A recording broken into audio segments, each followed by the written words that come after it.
Le mot de pensif vient d'une jonction intellectuelle, mauvaise à l'être mineur, qui, par sa nature d'être spirituel divin, était émané, être pensé entièrement dans l'immensité du Créateur.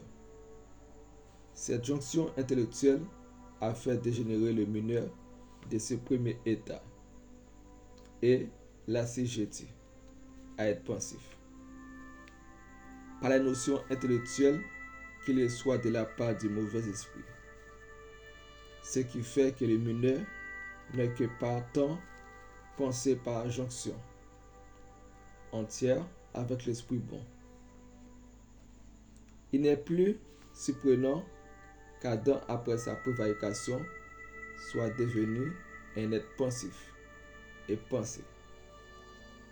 Il n'est pas plus surprenant que toute sa postérité soit devenue telle par la suite de cette même prévarication. Ce dernier fait est prouvé visiblement par les différentes façons de penser, d'agir et d'opérer que nous observons parmi la postérité de notre premier père temporel. Nous voyons parmi cette postérité différentes nations, différentes langues, différents cultes, divins ou matériels, et une variété infinie de révolutions, tant en général qu'en particulier.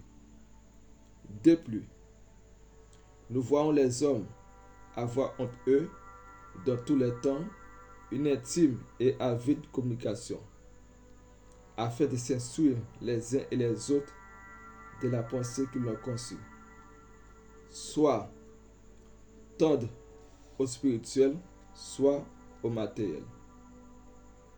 Cela annonce combien cette postérité compte peu sur elle-même et s'édifie de l'inspiration bonne ou mauvaise, qu'elle soit du bon ou du mauvais esprit, dans les lieux des ténèbres qu'elle habite.